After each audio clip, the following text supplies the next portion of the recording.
자, 11번입니다. 이 아이는 글자가 잘 안 보이네요, 이게. 나이가 자꾸 그러니까. 51대 49, 전내형입니다. 전내형인 아이들은 제가 항상 얘기했었죠. 어떤 아이냐면, 자원의 균형이 조화롭게 잘 발달되어가지고, 이 아이들은 지적적 능력하고 폭넓은 인공관계를 잘 할 수 있는 아이입니다. 즉, 자네가 가지고 있는 좋은 점과 운해가 가지고 있는 좋은 점을 다 가지고 있다고 보면 됩니다. 그래서 체계적이고 순서적인 것도 있지만 눈치도 있고 이런 아이다. 그런데 중요한 건 항상 이쪽에 4개 영역, 이쪽에 4개 영역이 어떻게 구성되어 있는가가 중요하죠. 전체 8개 영역이 어떻게 네트워크되어 있는가가 더 중요한 겁니다. 그럼 이 아이의 그래프를 전체적으로 보게 되면 이렇게 되어 있죠. 박스가 이렇게 들어있네.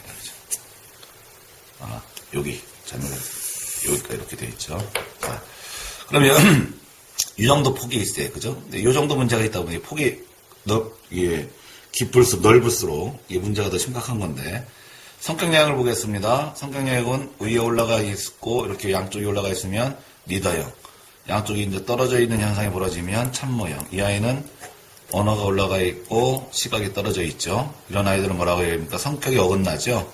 한쪽이 올라가 있고 한쪽이 떨어져 있기 때문에. 이렇게 한쪽이 올라가 있고 떨어진 아이들은 어떻습니까? 얘는 눈빛이 약하죠. 근데 말은 앞서지요. 그죠? 그러니까 어떻게 돼요? 친구들은 안 따는데 말을 자꾸 이렇게 친구들한테 끌어가면 말을 설득 말을 자꾸 많이 하고 남을 갖다가 이끌어 가려고 언어를 이끌려고 하는데 눈빛 친구들이 안 따라요. 그죠? 이런 아이들은 성격적 스트레스를 가지고 있습니다. 그래서 성격적 스트레스를 갖다가 우리가 10세 전에 잡아주면 좋은데, 그래서 이 아이는 이걸 올려줘야 돼요. 그죠? 시각을 올려줘, 시각을 훈련을 시켜줘가지고, 눈빛 훈련이나 자신감을 갖게끔 해주고, 자꾸 칭찬 격려를 통해서 할 수 있다는 그런 걸 자꾸 줘서, 성격이 이렇게 올라가는 아이를 만들어주면, 리더형이고 적극적인 아이로 달라지겠죠. 그죠? 그래서 이걸 처방을 해주는 방법은, 제가 여러분들이 처방전에 항상 있잖아요. 그죠? 처방전에 있는 것처럼, 눈을 바라보고 대화하고 책을 읽어주고 눈빛의 어른들과 자꾸 얘기해주고 자신감, 칭찬 격려를 통해서 윽박지르지 말아야 돼요. 자신감 격려를 통해서 자꾸 자신감을 갖게 해주면 이 아이는 어떻게 돼요? 시각이 올라가서 성격적으로 괜찮은 아이가 되겠다. 그 다음에 자네 영역을 보게 되면 이렇게 보게 되면 학습하느님, 이건 친구 학습하느님, 학습의 친밀도. 학습하느님이 불균형을 이루고 있죠. 나란히 있으면 좋은데 이렇게 불균형을 이루고 있잖아요. 그 다음에 수리와 추리가 불균형을 이루고 있죠. 이렇게 불균형을. 이런 아이들은 불균형을 이루기 때문에, 즉 수리와 추리가 불균형을 이렇게 돼 있으면 좋을 텐데 공부를 아주 좋아한다든 재밌어 하지 않겠죠. 그죠? 복잡한 걸 하나를 끝까지 물고 늘어지는 그런 건 있어요. 이렇게 된 아이들보다는 더 좋은 겁니다. 사실은 이게. 이런 아이들보다는 더 좋죠. 이건 학습 기피증이 나가잖아요. 그러나 이런 아이들은 이 수리가 떨어지는 아이들은 제가 뭐라고 그랬어요? 시간 개념이 좀 흐리다고 그랬죠. 그래서 실패율도 높고 그 다음에 생각과 행동이 약간 불일치할 수도 있고, 그죠? 논리적인 거, 어떤 체계적인 거, 함정적인 게, 그러니까 뭔가 빠릿빠릿하게 좀 해야 되는데, 문제가 이렇게 나오고 뭘 읽으면 이게 논리적이고 수리적으로 이게 민첩성이 있어가지고 촥촥촥 해결이 돼서 다다다 풀어나가야 되는데, 복잡한 건 끝까지 물걸어지는 끈기는 있으되 이게 약하니까 지금은 복잡한 걸 잘하기 때문에 괜찮다 하더라도 결국은 나중에 문제가 생기죠. 이 불균형의 문제는 어디에 있어요? 수상과 언어에 떨어진 데 1차 직접적 요인이 있는 겁니다. 그러면 뭡니까 이게? 생각하는 힘이 약하죠. 생각하는 힘이 좋다는 건 뭐냐면은 생각하는 힘이 좋은 아이들은 머리에 뇌가 굉장히 많은 걸 논리적으로 체계적으로 가지고 있는 아이들이에요. 그죠?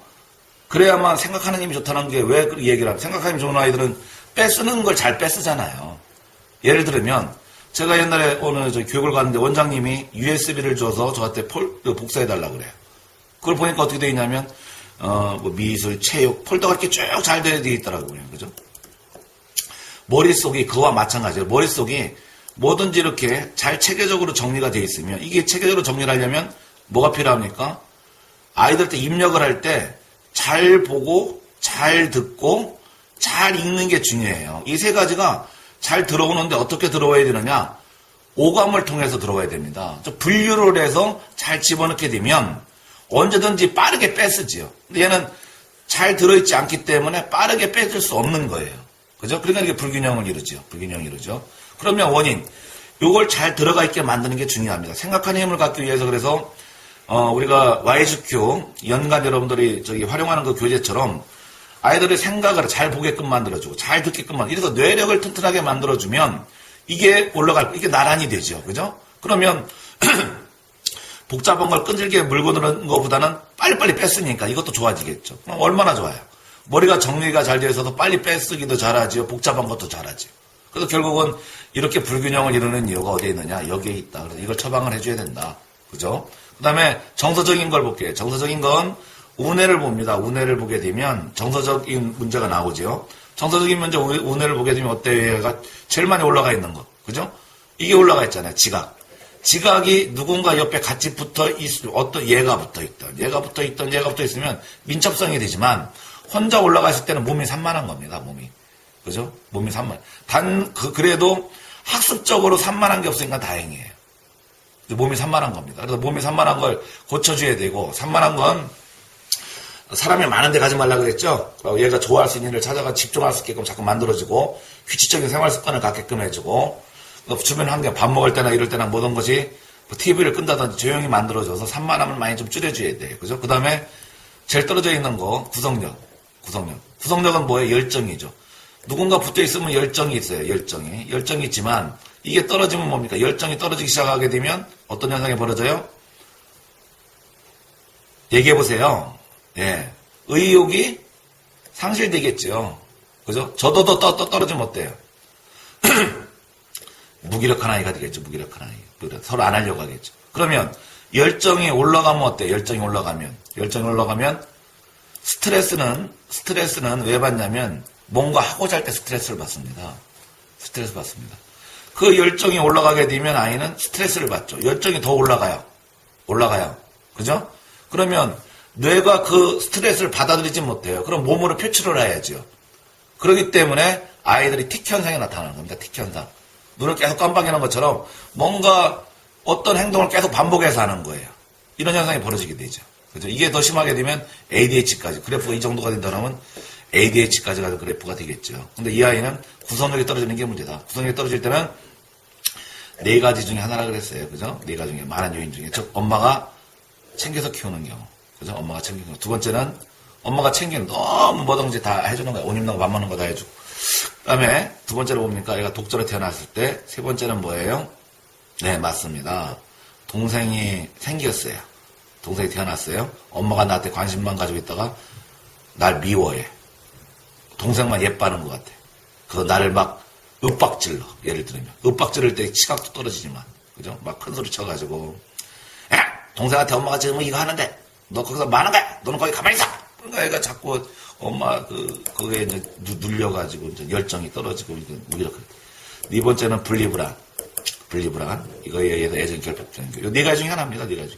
그래서 이렇게 항상 그래프를 할 때는 어머님 이런 데는 산만한 경우인데 아이가 몸이나 이런 게 좀 산만한 게 있나요? 라고 물어보면 돼요. 이럴 때는 4가지 중에 어떤 것에 물어보고. 그러면 그거에 따라서 상담해주면 챙겨준다든지 독자했다든지. 그럼 이거에 의해 가지고 처방을 해주면 다 되는 겁니다. 그죠? 그러면 이 아이의 전체적인 것은 전내형이지만 성격적으로 성격이 어긋나 있다. 성격을 바로잡기 위해서는 시각을 올려줘야 된다. 그죠? 학습적으로는 이게 복잡한 거 좋아하지만 불균형을 이루고 있다. 이 불균형의 원인은 어디에 있느냐? 추상에 있다. 폴더에 잘 꽂아야 되게 안 꽂아져 있다. 책 읽기를 잘 해줘가지고 이 아이한테 학습을 재밌게 만들어준다. 그래서 책을 읽어줄 때도 이런 아이들은 이게 불균형을 이루잖아요. 그죠? 학습 친밀도가 불균형을 이루기 때문에 얘가 좋아할 수 있는 책부터 읽어줘서 아이가 재밌구나. 엄마 이야기가 재밌네. 좋아. 그죠? 이렇게 좀 만들어주면 굉장히 좋은 아이로 성장을 할 거라 봅니다. 이런 아이들이 만약에 초등생이나 중학생 이렇게 나왔다 그러면은요, 이 아이들은 공부 좀 시켜야 됩니다. 자꾸 브레인큐나 캠브리지 이런 거 시켜가지고 좋아지게끔 만들면 좋겠죠.